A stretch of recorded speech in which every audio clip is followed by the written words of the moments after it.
Donc, dans le cadre d'un module numérique dispensé par Sandrine Nicourt au 4e et 5e année à Sciences Po Saint-Germain-en-Laye et qui portait donc sur la méthode de l'entretien en sciences sociales, mon groupe et moi-même nous sommes intéressés aux raisons pour lesquelles les personnes migrantes s'engagent de manière durable dans un collectif de type associatif au sein du pays d'accueil, donc en l'occurrence en France. Et donc on s'est intéressé aussi bien aux personnes réfugiées qu'aux personnes en situation de demande d'asile qui ont fui en fait des persécutions liées au genre dans leur pays d'origine.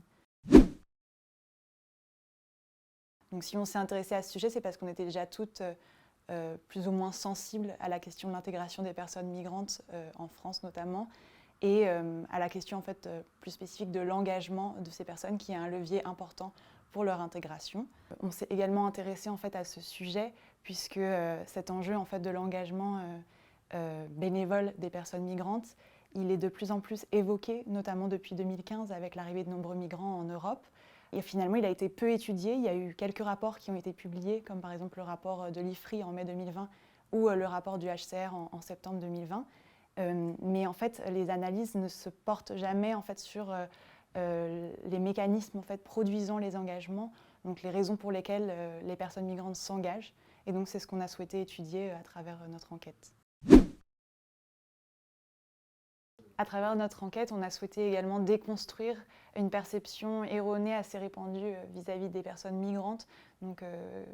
ces personnes sont souvent perçues comme essentiellement des bénéficiaires d'une aide et non pas comme des acteurs engagés au sein d'une mobilisation ou d'une action collective. Et donc cette perception, elle a été longtemps en fait, alimentée par une théorie issue de la sociologie des mouvements sociaux et de l'action collective, qui est la théorie de la mobilisation des ressources. Donc cette théorie, en fait, elle considère que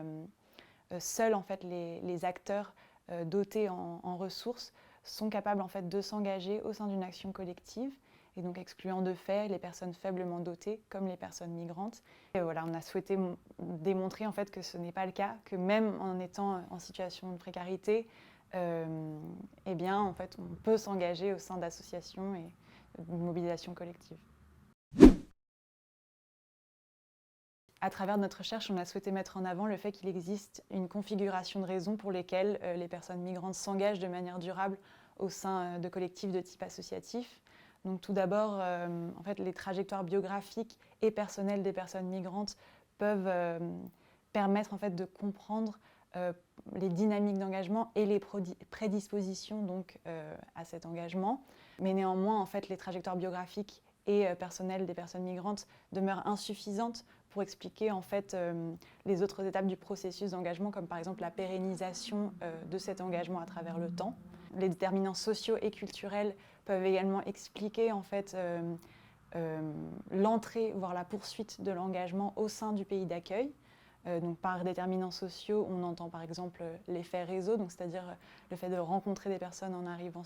dans le pays d'accueil et de s'engager dans l'association à travers ces rencontres, mais aussi des incitations sélectives qui vont être développées par les associations donc pour fidéliser en fait, les personnes migrantes au sein de l'association. Donc par exemple l'aide administrative qui peut être apportée, l'accompagnement psychologique ou également les groupes de parole qui peuvent être mis en place. Et enfin, donc, ce qu'on a souhaité aussi souligner, c'est que